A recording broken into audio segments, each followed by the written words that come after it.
Assalamu alaikum wa rahmatullahi wa barakatuh. Quel livre de grammaire choisir en arabe? Lorsqu'une personne veut apprendre la langue arabe, elle se rend compte que la grammaire est incontournable. Je dis bien la grammaire entre parenthèses. Je parle bien de grammaire, non de la terminologie grammaticale. La grammaire est la logique qu'il y a derrière ces termes marfou', mansoub, ghayr munsarif. Je ferme la parenthèse. Pour en savoir plus, je vous mets un lien en haut à droite. La personne qui souhaite apprendre la grammaire se retrouve alors devant une multitude de livres de grammaire et ne sait plus où donner de la tête. Certains lui diront commence par An-Nahu al-Wadih, d'autres par Al-Jurramiyya, d'autres par Qatrun Nada, d'autres par An-Nahu al-Maysour et d'autres lui diront carrément Al-Fiyatu ibn Malik.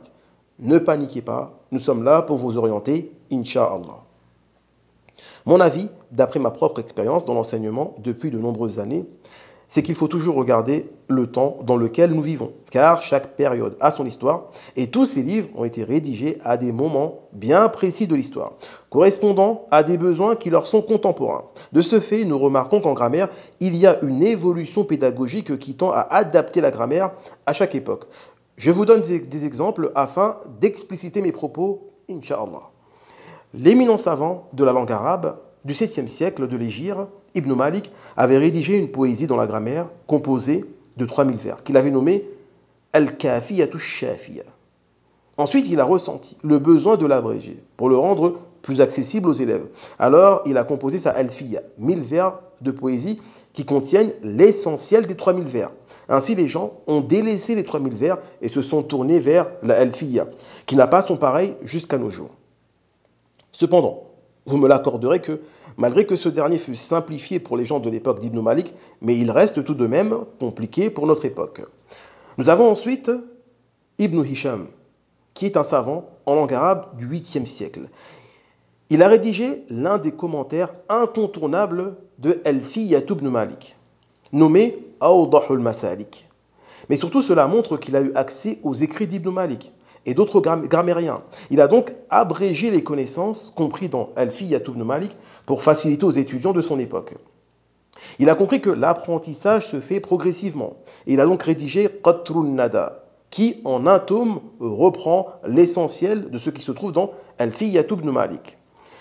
J'ajouterai qu'il a aussi rédigé son propre commentaire de ce livre.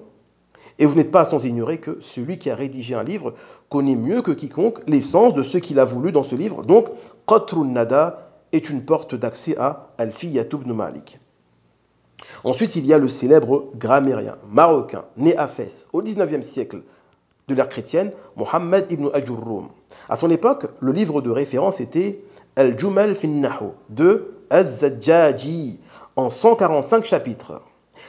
Il a donc abrégé afin de faciliter l'accès aux étudiants. Il a nommé Al-Muqaddimatul Ajurramiyya ou bien Al-Muqaddimatu Ajurrumiyya, les deux sont permis, qui est devenu le livre le plus célèbre en arabe pour les débutants. Beaucoup plus contemporain à nous, en 1983, nous avons An-Nahu al-Wadih, rédigé par Ali Al-Jazim et Mustafa Amin. Ces derniers ont voulu l'enseignement de la langue arabe pour l'adapter à leur époque. Donc ils ont revu cet enseignement-là et l'ont adapté à leur époque. Et les personnes visées par cet enseignement étaient les élèves de primaire en Égypte. Ils ont rédigé ce livre sur 3 principes importants, qui sont, premièrement, le fait d'enseigner par comparaison. L'élève a devant lui plusieurs exemples.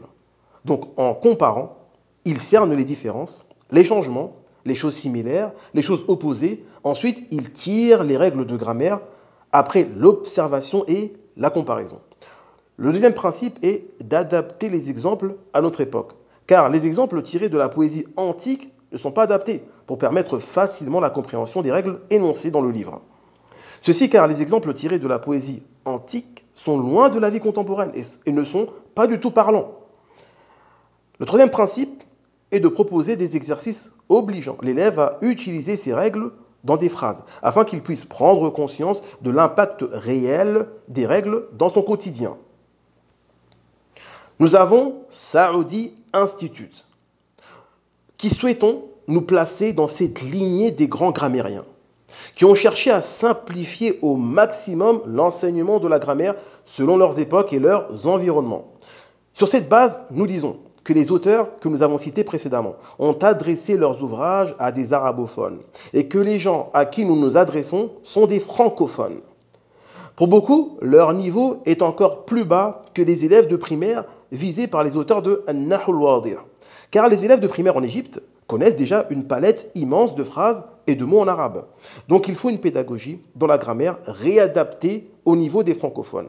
Alors, un peu de patience. Nous vous préparons un niveau 4 qui sera dédié à la grammaire arabe et sera simplifié et adapté à vous, Inch'Allah. Si vous avez aimé cette vidéo, alors likez, abonnez-vous, activez la cloche pour ne rien manquer, pour ne pas manquer une miette de cette série et surtout, partagez sur les réseaux et qui sait, peut-être que cela profitera à quelqu'un.